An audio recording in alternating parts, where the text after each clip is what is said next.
नमस्कार, मैं हूं प्रतिमा मिश्रा। दिन की हर बड़ी खबर के साथ आइए शुरू करते हैं भारत की बात। शुरुआत उन खबरों से जिन पर विस्तार से करेंगे चर्चा। सैफ अली खान केस से जुड़ा सबसे नया खुलासा आपको दिखाएंगे। इस खुलासे में केस के कुश्ती कनेक्शन की पूरी कहानी आपके सामने होगी। अगली खबर में वो रूट आपके सामने खोलेंगे जहां से आरोपी शरीफुल इस्लाम ने सैफ के घर में घुसपैठ की, कैसे वो बाथरूम में घुसा और बच्चों के कमरे तक जा पहुंचा। आज सब साफ हो जाएगा। साथ ही बात करेंगे दिल्ली चुनाव की। क्या दिल्ली चुनाव में योगी बीजेपी के लिए उपयोगी साबित हो सकते हैं? दिल्ली में योगी की रैलियों वाला बीजेपी का प्लान क्या है, ये हम आपको बताएंगे। और हर दिन की तरह रात 8:30 बजे होगी स्पेशल रिपोर्ट, जिसमें आज हम दिखाएंगे डोनाल्ड ट्रंप की शपथ पर विशेष कवरेज, अमेरिका में ट्रंप कार्ड 2.0। लेकिन भारत की बात की शुरुआत करें उससे पहले बड़ी खबर आ रही है दिल्ली से। बता दें, चुनावी खबर यह है कि दिल्ली में योगी की रैलियों पर छिड़े रण के बीच आज अरविंद केजरीवाल ने एक बड़ा बयान दिया। केजरीवाल ने बीजेपी पर हमला बोलते हुए अदानी और अंबानी का नाम ले लिया। उन्होंने कहा कि उन्हें झुग्गी वालों से प्यार नहीं बल्कि उनकी जमीन से प्यार है। वो आपको जमीन लेकर अदानी और अंबानी को दे देंगे। इस बयान के जरिए केजरीवाल ने राहुल गांधी को भी जवाब दिया।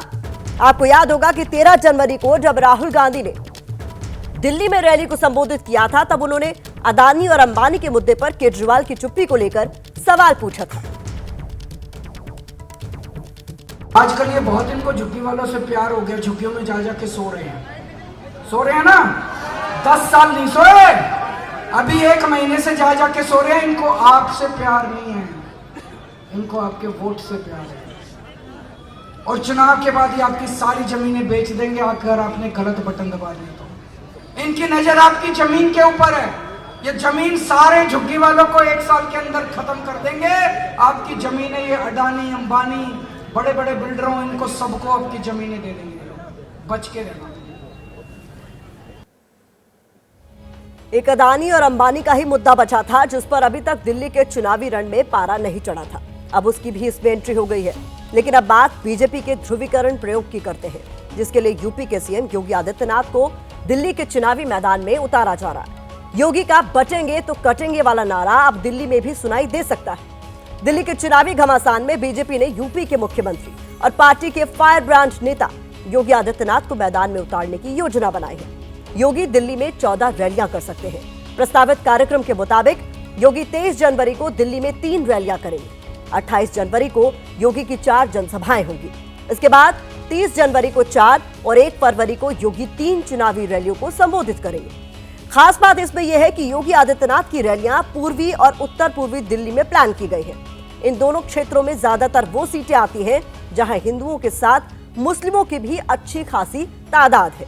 साथ ही पूर्वांचल समुदाय के वोटर भी निर्णायक संख्या में हैं। जिन सीटों पर योगी रैली करेंगे उनमें एक सीट उत्तर पूर्वी दिल्ली के मुस्तफाबाद की है। यहां 2020 में दंगे हुए थे। इसके आसपास कई सीटें ऐसी हैं जहां हिंदू और मुस्लिम दोनों धर्मों के लोगों की ठीक ठाक आबादी है। मुस्तफाबाद में योगी की रैली से बीजेपी इन हिंदू वोटों को एकजुट कर अपने पाले में लाना चाहती है। इसके अलावा शाहदरा और गोंडा सीट पर भी योगी के रैली का प्लान है। यहां भी दोनों धर्मों के लोगों की आबादी मिली जुली हुई है। इसके अलावा योगी की एक रैली महरौली सीट पर भी होगी। यहाँ का जातिगत और धार्मिक समीकरण भी हिंदू और मुस्लिम दोनों धर्मों के वोटरों के इर्द गिर्द ही घूमता है। साफ है कि अब बीजेपी दिल्ली में ध्रुवीकरण कार्ड के बहाने सत्ता में आने की कोशिश कर रही है।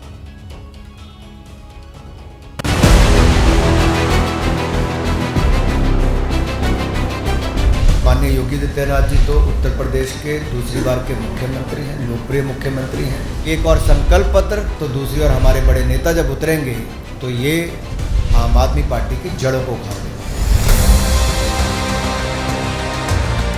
अगर योगी आदित्यनाथ ये कह दें कि प्रवेश वर्मा ने कैसे 5 साल के अंदर अपनी सालाना आय 11,000% बढ़ाई, उसका फार्मूला बताएंगे तो मैं भी जाऊंगा फिर योगी आदित्यनाथ जी की सभा में, हम भी सुनेंगे उनको। गरीबों के बच्चों को बटेंगे कटेंगे में उलझा के रखो और अपने मुख्यमंत्रियों के बेटों की आय बढ़वाने वाले उनको फार्मूले बताते हो, ये नहीं चलेगा।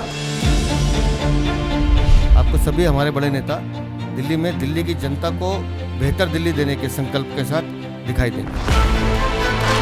हर चुनाव में जहाँ उन्हें हार लगने लगती है वहाँ उसी को सांप्रदायिक रंग देने की कोशिश करते हैं, वहीं पोलराइज कराने की कोशिश करती है कि कैसे समाज में बंटवारा करो और चुनाव जीतो।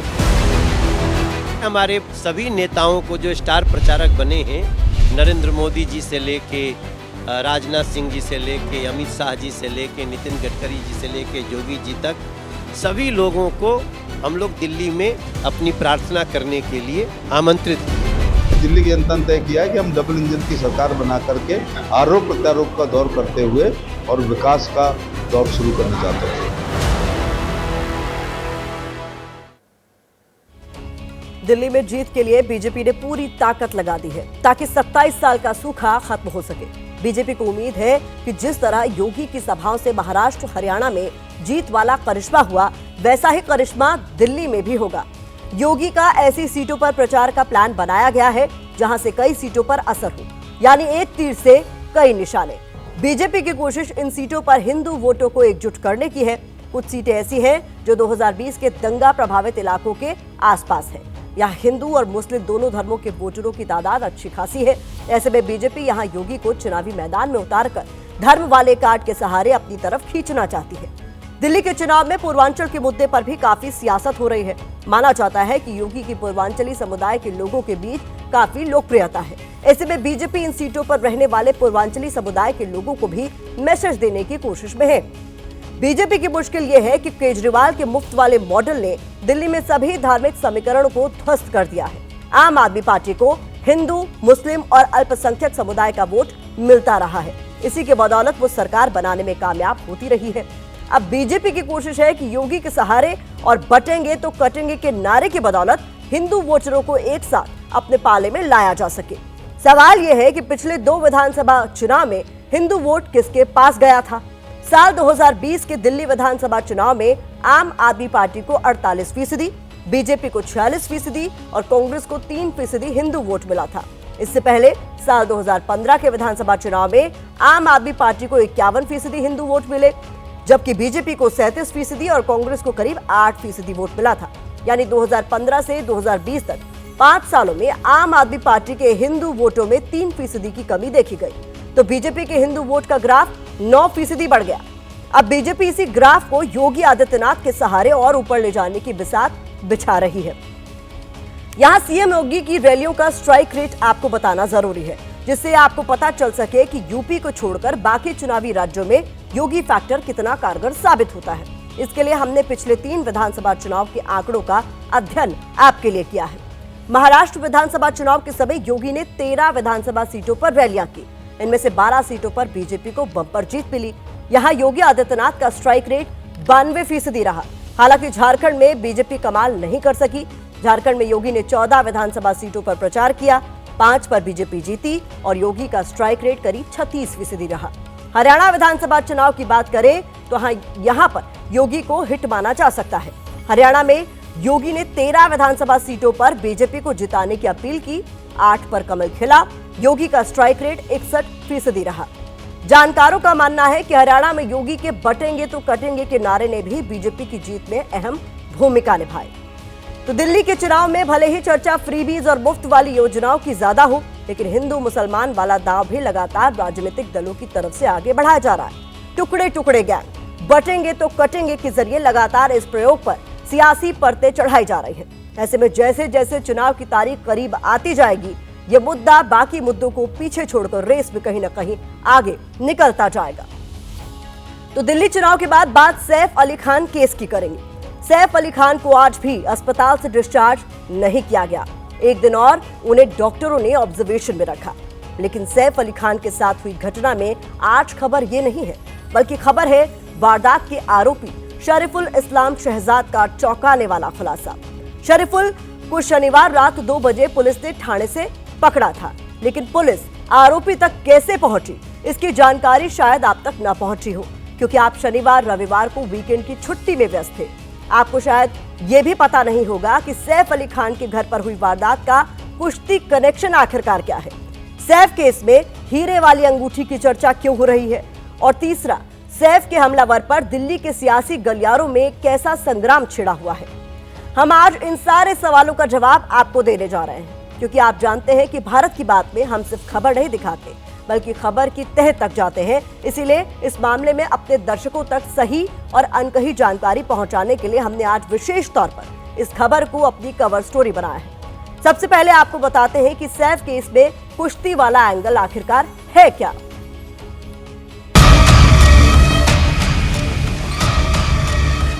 पुलिस की गिरफ्त में आया आरोपी मोहम्मद शरीफुल इस्लाम शहजाद चोरी के इरादे से सैफ अली खान के घर में घुसा था। ये बात मुंबई पुलिस पूरी तरह साफ कर चुकी है। इस दौरान उसने सैफ अली खान पर हमला कर दिया, चाकू के 6 वार कर उन्हें लहूलुहान किया। इस पर भी अब शक और सवाल नहीं। फिर क्राइम की इस पूरी वारदात से कुश्ती के कनेक्शन की कैसी चर्चा हो रही है, इस जानकारी ने सैफ और करीना के फैंस के साथ सबको हैरान कर दिया। एबीपी न्यूज संवाददाता मृत्युंजय सिंह ने सैफ कांड के कुश्ती वाले एंगल से जुड़ी एक्सक्लूसिव जानकारी दी, जिसके मुताबिक आरोपी शरीफुल इस्लाम ने पुलिस को बताया कि वो बांग्लादेश में स्पोर्ट्स खेलता था। शरीफुल इस्लाम शहजाद बांग्लादेश में कुश्ती का खिलाड़ी था। वो कम वेट कैटेगरी में कुश्ती खेलता था। जिला स्तर और नेशनल चैंपियनशिप में भी कुश्ती खेल चुका था। कुश्ती खिलाड़ी होने की वजह से सैफ अली खान के साथ हाथापाई में वो एक्टर पर भारी पड़ा और उसने एक के बाद एक 6 हमले चाकू से एक्टर पर किए और फिर सैफ को जख्मी कर दिया। एथलीट शरीर होने की वजह से शरीर फुर्तीला था, इसीलिए सैफ अली खान हमलावर को काबू नहीं कर पाए। कुश्ती का खिलाड़ी रहा शरीफुल इस्लाम बेरोजगारी के चलते भारत आया, लेकिन यहाँ भी जब ढंग का काम नहीं मिला तो इसने अपराध का रास्ता पकड़ लिया। सैफ पर हमले के कुछ ही घंटे बाद जब आरोपी की सीसीटीवी वाली पहली तस्वीर सामने आई थी, तब सोशल मीडिया पर काफी ज्यादा चर्चा चल रही थी कि एक पतला दुबला दिखने वाला शख्स सैफ अली खान जैसे स्ट्रॉन्ग बॉडी वाले व्यक्ति पर कैसे चाकू से इतने वार कर भाग सकता है। कुछ लोग इस पर व्यंग भी कर रहे थे। अब उसके कुश्ती खिलाड़ी होने का पता चलने के बाद इस सवाल का जवाब मिला है। इस बीच आरोपी से जुड़ी हीरे वाली अंगूठी की कहानी ने लोगों को एक बार फिर से हैरान कर दिया है। हीरे वाली अंगूठी का सैफ पर हमला करने वाले आरोपी से क्या कनेक्शन है? बड़ी बात यह है कि आरोपी शरीफुल इस्लाम शहजाद ने अंगूठी से जुड़ा पब वाला क्या खुलासा किया है, वो इस रिपोर्ट में देखिए।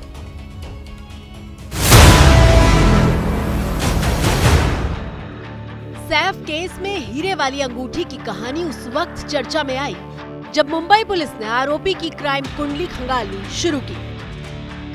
आरोपी शरीफुल इस्लाम से जुड़ी एक एक कड़ी की जांच के बाद पुलिस को पता चला कि शरीफुल इस्लाम पहले भी चोरी की वारदात में शामिल रहा है।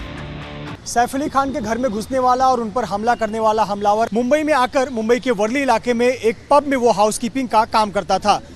इस दौरान एक बार पब में चोरी की वारदात हुई। दरअसल एक कस्टमर ने पब के मालिक से शिकायत की कि उसके हीरे की अंगूठी चोरी हो गई है।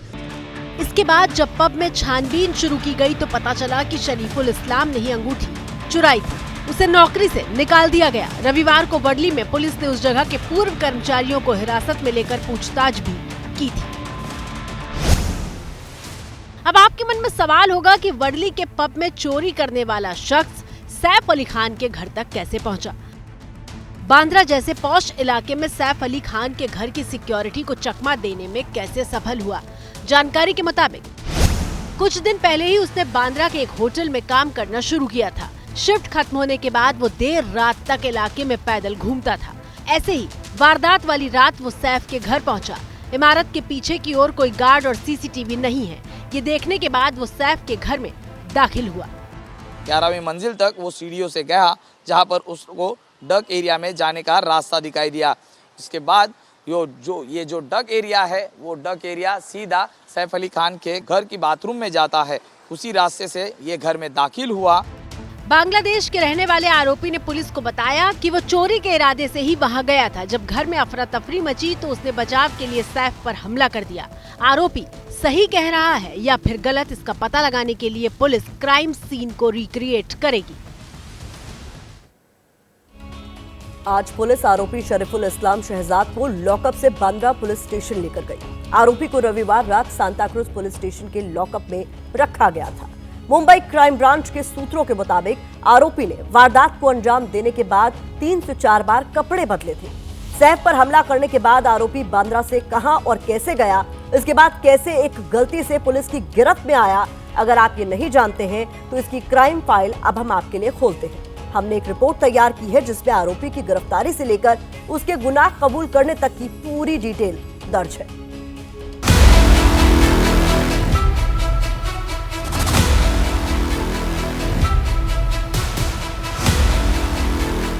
पुलिस ने सोमवार को सैफ पर हमले के आरोपी शरीफुल इस्लाम के पास से वारदात के वक्त पहने कपड़े बरामद कर लिए।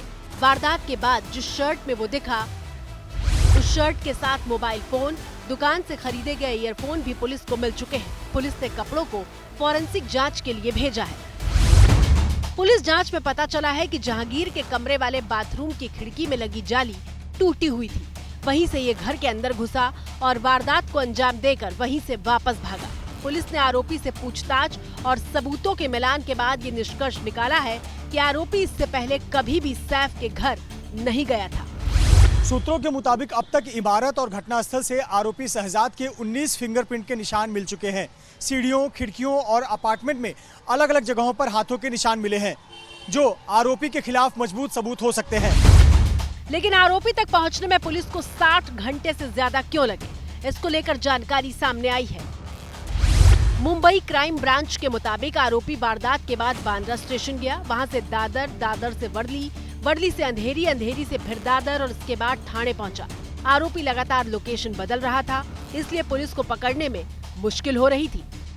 मैं आया हूँ 8 बजे, पहले लेबर कैंप ढूंढे, लेबर कैंप में मिला नहीं उनको, तो उनको टिप मिली कि इधर छुपा है। टोटल नहीं बोलूं 3:30 बजे वो आदमी मिला हमको इधर ऊपर वाले, इसके ऊपर मतलब भरने के ऊपर मिला, उसको पकड़ के फिर वो लेके 100 से ज्यादा सीसीटीवी कैमरा की तस्वीरों को स्कैन किया गया। करीब 50 से ज्यादा लोगों से पूछताछ की गई, लेकिन पुलिस को सबसे बड़ा सुराग गूगल पे से मिला, जब आरोपी ने वर्ली में एक रेस्टोरेंट पर नाश्ता करने के बाद पेमेंट किया। पुलिस ने उस नंबर को ट्रैक करना शुरू किया जिससे पेमेंट की गई। बाद में ठाणे के हीरा नंदानी स्टेट इलाके से उसे पकड़ लिया गया। पुलिस पूछताछ में आरोपी ने गुनाह कबूल कर लिया है। पुलिस बांग्लादेश में आरोपी के माता पिता तक पहुंच चुकी है। पुलिस ने शरीफुल के फोन से उसके घर वालों का नंबर लिया, उनसे बात की तो उन्होंने बताया कि आरोपी उनका ही बेटा है। जैसे ही आरोपी का बांग्लादेश कनेक्शन सामने आया, सियासी गलियारों में उबाल आ गया। इसके खिलाफ प्रदर्शन शुरू हो गए। बांग्लादेशियों के मुद्दे पर महाराष्ट्र से दिल्ली तक राजनीतिक बयानों की चिंगारियां उठने लगी। विपक्ष सवाल उठाने लगा कि बांग्लादेश से आरोपी महाराष्ट्र तक पहुंचा कैसे। जो हमला करने वाला आदमी था वो 6-8 महीने पहले आया, तो फिर ये क्या है, षड्यंत्र है? ये उनको घुसपैठ करने के लिए कोई एक मौका दे रहे हैं, एमनेस्टी दे रहे हैं कि क्या दे रहे हैं? मुंबईची कायदा सुव्यवस्था ढासळली, आता एका घरात एक चोरटा शिरला की लगेच कायदा सुव्यवस्था ढासळली। अगर बांग्लादेश से यहाँ आए हैं, रोहिंग्या आए हैं, तो अमित शाह की जिम्मेदारी है, गृह मंत्री जी की, तो इस्तीफा दीजिए, मांगो उनका इस्तीफा। ये सांपों को अगर हम दूध पिलाते रहेंगे तो आज नहीं तो कल ये लोग हमारे घर के अंदर ही घुसेंगे ना। आज सैफ अली खान के घर के अंदर घुसा है, कल आपके घर के अंदर घुसेंगे। अगर ये बांग्लादेशी है तो इसमें दोषी भारतीय जनता पार्टी की सरकार। महाराष्ट्र की सरकार हर घर घर जाकर उन्हें चुन करके निकालेगी और जहां से आई थी उन्हें कड़ा दंड देते हुए उन्हें वापस करेगी। जाओ मोदी साहब को मिलिए, गृह मंत्री जी से मिलिए और बोले सभी बांग्लादेशियों को हटाइए और शुरुआत कीजिए शेख हसीना से। सैफ केस पे लेटेस्ट अपडेट यह है कि आरोपी शहजाद का बांग्लादेशी होना दिल्ली में भी मुद्दा बनता नजर आ रहा है। दिल्ली उपराज्यपाल सचिवालय ने पुलिस कमिश्नर को चिट्ठी लिखी है। इसमें दिल्ली में रह रहे बांग्लादेशी नागरिकों के संबंध में कड़े एहतियाती कदम उठाने को कहा गया है। चिट्ठी में लिखा गया है कि दिल्ली में रह रहे बांग्लादेशियों की पहचान कर उनके खिलाफ सख्त कदम उठाए जाए। उधर आरोपी शरीफुल इस्लाम शहजाद को पकड़ने वाले पुलिसकर्मियों का सम्मान किया गया। बांद्रा पुलिस स्टेशन के 75 पुलिस अधिकारियों और कर्मचारियों को एप्रिसिएशन सर्टिफिकेट दिया गया है। तो अगर भारत की बात के फोकस से इस खबर को देखें तो सवाल सैफ के घर और आसपास की सुरक्षा पर होना चाहिए था, लेकिन आरोपी के बांग्लादेशी कनेक्शन ने मामले को सियासी रंग दे दिया है। अब सारा फोकस सुरक्षा से हटकर बांग्लादेश की तरफ घूम गया है, क्योंकि दिल्ली में चुनाव है और वहां रह रहे बांग्लादेशी चुनावी मुद्दा बन गए हैं। इसीलिए इस मसले को ज्यादा तूल देने की कोशिश की जा रही है।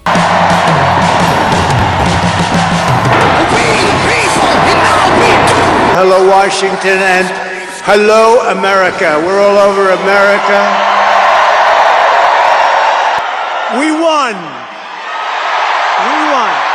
We will make America great again. तारीख 20 जनवरी, ये तारीख सिर्फ अमेरिका के लिए नहीं बल्कि पूरी दुनिया के लिए खास है, क्योंकि अमेरिका वो मुल्क है जहां सत्ता पर बैठे शख्स के हिसाब से पूरे विश्व के साथ समीकरण बदल जाते हैं।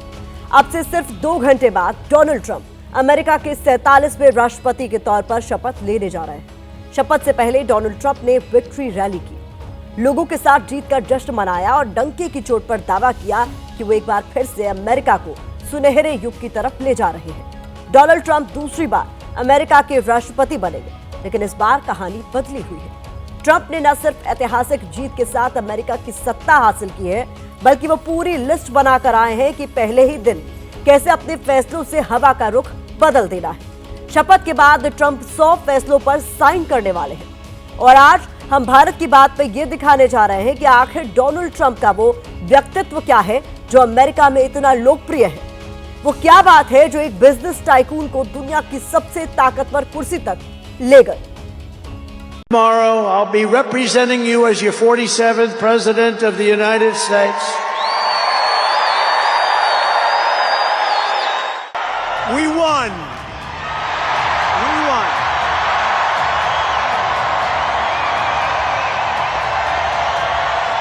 Thank you very much, everybody. What a good feeling. We like winning, don't we, huh?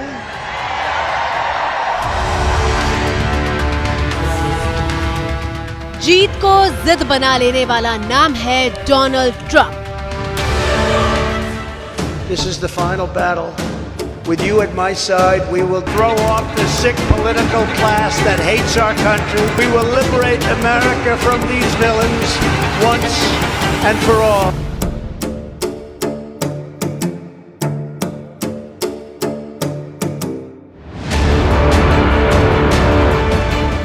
अपनी ठसक और हनक की हुंकार भरने वाली आवाज का नाम है Donald Trump.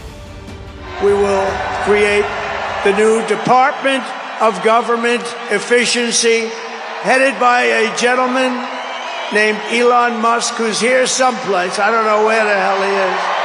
Come here, Elon! Did you see his rocket yesterday? It was captured.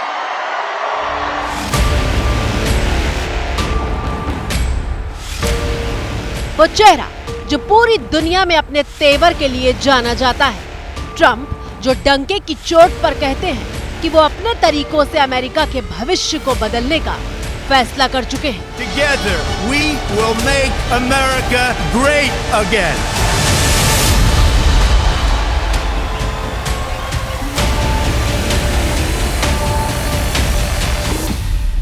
सिर्फ 4 साल बाद डोनाल्ड ट्रंप अमेरिका के राष्ट्रपति की कुर्सी पर बैठने जा रहे हैं और दूसरी पारी के लिए डोनाल्ड ट्रंप का तेवर और कलेवर दोनों थोड़ा और तीखे हो चुके हैं। Tomorrow I'll be representing you as your 47th President of the United States.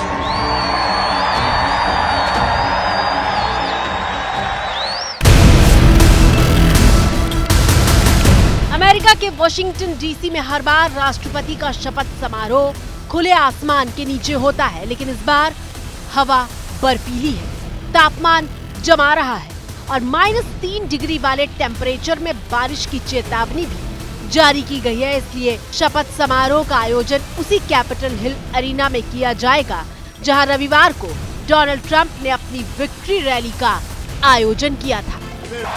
And together we will make America powerful again. We will make America wealthy again. We will make America safe again.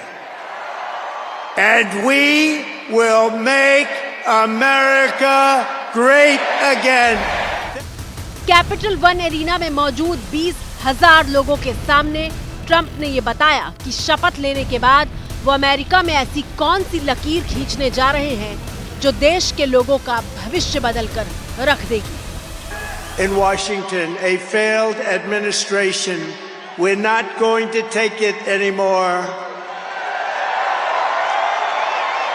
We're going to stop the invasion of our borders. We're going to reclaim our wealth. We're going to unlock the liquid gold that's right under our feet. Liquid gold. We're going to bring back law and order to our cities. Tomorrow, I'll be representing you as your 47th President of the United States. ये अपनी personality के हिसाब से चीज़ों में तेजी से काम करने में बिलीव करते हैं। कई इंस्टेंसेस हैं ऐसी जहां पर यह देखा गया कि ट्रंप बात को भूलते नहीं हैं, माफ भी कर देता है पर अपनी शर्तों पर। काफी एक्सटेंट तक अमेरिका के रिश्ते हर देश के साथ बदलेंगे। अब कितने बदलेंगे कह नहीं सकते, पर कुछ हद तक कुछ ना कुछ रिश्ते बहुत बदलेंगे। इस वक्त ट्रंप लोकप्रियता के शिखर पर हैं। ऐसे शिखर पर कि उनकी एक झलक के लिए अमेरिकन हाड़ कपा देने वाली सर्दी में भी कैपिटल हिल के बाहर घंटों खड़े दिखाई दिए।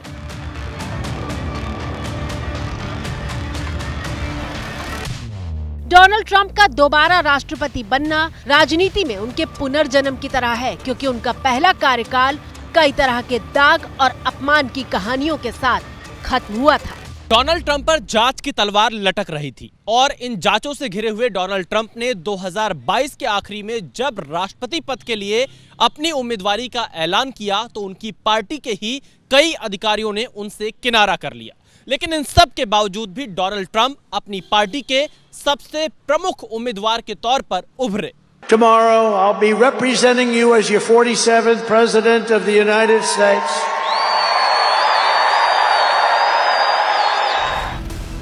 कहने का मतलब यह है कि डोनाल्ड ट्रंप जिनकी उम्मीदवारी पर भी संकट के बादल मंडरा रहे थे, वो हर बीतते दिन के बाद पूरी तस्वीर को बदलते चले गए और फिर चुनावी कैंपेन के दौरान ही ट्रंप पर जानलेवा हमला हुआ। इसके बाद तो ट्रंप ने सारे रिकॉर्ड ही ध्वस्त कर दिए। ट्रंप ने न सिर्फ जीत दर्ज की बल्कि साथ के साथ स्विंग स्टेट्स का गणित भी बदल कर रख दिया। तो आप जान रहे थे डोनाल्ड ट्रंप का व्यक्तित्व आखिरकार कैसे है, किस तरीके का है, लेकिन महत्वपूर्ण डिटेल आपके सामने ये रख दें कि रात 10:30 बजे भारतीय समय के अनुसार डोनाल्ड ट्रंप 47वें राष्ट्रपति के तौर पर शपथ लेने वाले हैं और भारत से इस मौके पर पहुंचे हैं विदेश मंत्री एस जयशंकर। इसके अलावा उद्योगपति मुकेश और नीता अंबानी भी इस पे पहुंचे हैं। बात आपने सुनी, हमने ट्रंप के व्यक्तित्व के आपको बारे में बताया, लेकिन अब आप ये जान लीजिए कि अपने कड़े फैसलों के लिए भी कैसे जाने जाते हैं Trump. Why didn't you read my quote the way I said it? Sir, I tried to pull it up and I didn't have Wi-Fi. Well, then you got to get Wi-Fi, okay? Well, don't ask me questions like that. You're not a very good reporter doing that. Okay, go ahead. Let me ask you a question if I can. You repeatedly said you are the best. शायद Trump का ये तरीका ही उनकी खासियत बन गया, क्योंकि वो जो सोचते हैं उसे बिना किसी फिल्टर को लगाए जनता के सामने रख देते हैं। If I may ask one other question, Mr. President, if I may ask one other question, are you worried? That's enough. That's enough. Mr. President, I was going to ask one of the other folks. That's enough. Pardon me, ma'am. Mr. President, that's enough. Are you? That's enough. Put down the mic. Mr. President, are you worried about indictments coming down in this investigation?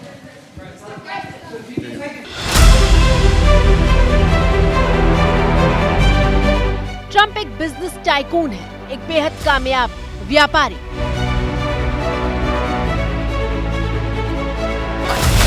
लेकिन America के सबसे बड़े पद पर बैठने वाले Trump कभी politics की नर्सरी का भी हिस्सा नहीं बने थे। Starting on day one, we will defeat inflation quickly and we will make America affordable again. We're getting your prices way down. I will cut your energy costs in half.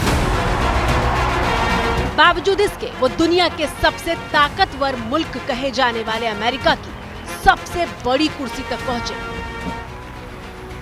I, Donald John Trump, do solemnly swear that I will faithfully execute the office of President of the United States and will, to the best of my ability, preserve, protect, and defend the Constitution of the United States.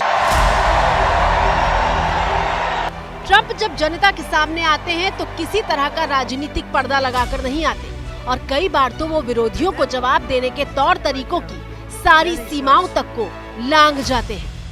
He always goes like this.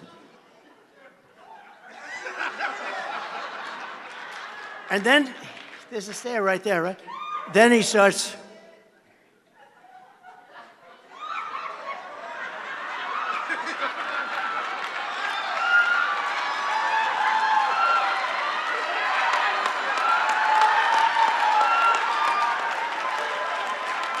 तो क्या ये मान लिया जाए कि America में जनता को Trump के तौर तरीके वाला ही राजनेता चाहिए? For a total and complete shutdown of Muslims entering the United States until our country's representatives can figure out what the hell is going on. Trump पिछले 40 साल से पब्लिक स्टेटमेंट्स देते आए हैं कि दुनिया के देश हमारे देश का फायदा उठा रहे हैं अनफेयर। 1980 के दशक में ये कहते थे कि जापानी हमारे देश का फायदा ले रहे हैं। वो समय था जब जापान की कार्स बहुत आती थी अमेरिका में एक्सपोर्ट होके, और जापानीज बिजनेस बड़ी बड़ी अमेरिकन बिल्डिंग्स खरीद रहा था। फिर ये कहते थे कि कुवैत वगैरह के जो शेख हैं ये तो हमें लूट रहे हैं। तो ट्रंप का जो विचार है कंसिस्टेंट रहा है एक तरह से आप देखिएगा। तो ये इनका एक बहुत अहम पीव रहा है कि दुनिया के बाकी देश हमारे देश का फायदा उठाते हैं। इसी के चलते इन्होंने मेक अमेरिका ग्रेट अगेन और अपनी सारी पॉलिटिक्स खड़ी करी। ट्रंप के तौर तरीकों की चर्चा बार बार इसलिए होती है क्योंकि वो ना तो किसी का मजाक उड़ाने से परहेज करते हैं और ना ही नकल उतारने से। तस्वीरें उस वक्त की हैं जब ट्रंप ने अमेरिका के पूर्व राष्ट्रपति बराक ओबामा का मजाक उड़ाया था। And he's like this, and we were, I need water, help me, I need water, help. And this is on live television. This total joke artist.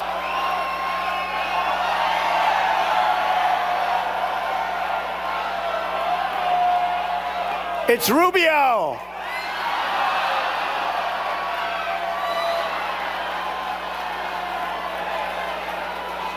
That's what it.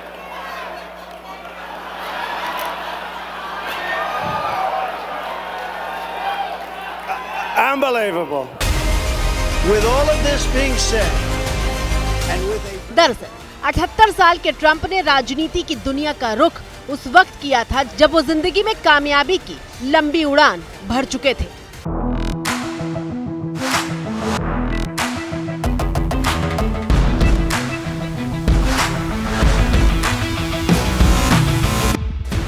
Florida में palm बीच के किनारे आलीशान महल की तरह मौजूद मार लोगो Trump की रईसी का बस एक छोटा सा सबूत है।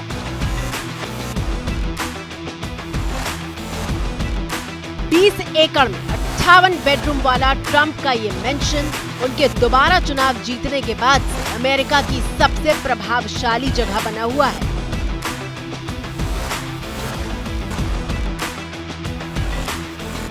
जहां नतीजे आने के बाद से ट्रंप एलन मस्क के साथ मिलकर नई अमेरिकी सरकार की रूपरेखा खींच रहे थे।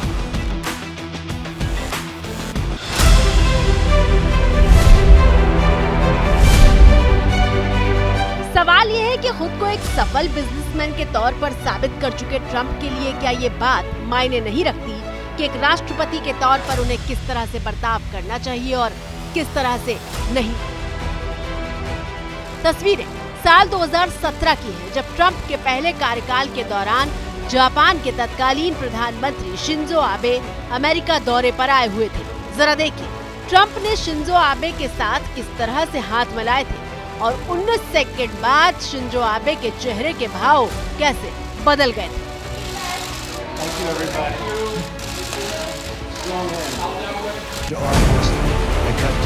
बेझिझक, बेबाक, जिद्दी और जुनूनी ऐसी कई उपमाएं हैं। और जैसा कि हमने आपसे कहा कि डोनाल्ड ट्रंप चौंकाने में यकीन रखते हैं। ट्रंप के बारे में सोचा जाता है उसे वो पलट कर रख देते हैं, फिर चाहे वो राजनीति हो, बिजनेस हो या फिर उनका निजी जीवन। चौंकाने का ये सिलसिला 2016 में पहली बार शुरू हुआ जब ट्रंप राष्ट्रपति की रेस में शामिल हुए और पारंपरिक तरीकों से बिल्कुल अलग ट्रंप अपनी चुनावी रैलियों में दिखाई दे रहे थे। ट्रंप का ये नया रूप देखकर अमेरिका हैरान था। I will end the war in Ukraine. I will stop the chaos in the Middle East, and I will prevent World War III from happening. And you have no idea how close we are. Trump ने ऐलान किया कि वो किसी भी कीमत पर तीसरा विश्व युद्ध नहीं होने देंगे, लेकिन सवाल यह है कि वो ऐसा होने से कैसे रोकेंगे। दरअसल ट्रंप जो कहते हैं उसे करने के लिए वो किसी भी हद तक जाने में यकीन रखते हैं। तस्वीरें 30 जून 2019 की हैं, जब इतिहास में पहली बार अमेरिका के किसी राष्ट्रपति के कदम नॉर्थ कोरिया की जमीन पर पड़े थे। ये तस्वीरें डबल शॉक की तरह सामने आई थी क्योंकि ट्रंप नॉर्थ कोरिया के तानाशाह किम जोंग को रॉकेट मैन कहकर चिढ़ाते रहे थे। And we can't have madmen out there shooting rockets all over the place. And by the way, Rocket Man should have been handled a long time ago. Trump पैसे की ताकत की अहमियत को बखूबी समझते हैं। ट्रंप कारोबारी जगत के जोड़तोड़ और राजनीतिक उठापटक को भी बहुत गहराई से समझते हैं और कारोबार जगत की विरासत तो उन्हें अपने पिता से ही मिली हुई है। महज 18 साल की उम्र में उन्होंने अपनी पिता की विरासत को संभाल लिया। हालांकि डोनाल्ड ट्रंप जितने कामयाब हैं उतने ही ज्यादा कंट्रोवर्शियल भी। विवाद और ट्रंप दोनों एक दूसरे के साथ साए की तरह चलते रहे हैं। With a local failed district attorney charging a former president of the United States for the first time in history on a basis that every single pundit and legal analyst said, there is no case. There's no case. They kept saying, there's no case. फिलहाल Trump एक नई पारी का आगाज करने जा रहे हैं और उन्होंने बता दिया है कि आने वाले दिनों में अमेरिका का कैसा रूप दिखने वाला है। We will never give up. We will never back down, and we will never, ever, ever, ever surrender. We will fight, fight, fight, and we will win, win, win. We will make America powerful again. और इस बीच बड़ी खबर आ रही है कि Donald Trump white house पहुंच चुके हैं। डोनाल्ड ट्रंप के साथ उनकी पत्नी मेलेनिया ट्रंप भी मौजूद हैं। शपथ ग्रहण से पहले डोनाल्ड ट्रंप को जो बाइडेन ने चाय पर व्हाइट हाउस बुलाया था। इस दौरान जेडी वेंस और उषा वेंस भी व्हाइट हाउस में मौजूद रहे। तस्वीरें आपके सामने हैं।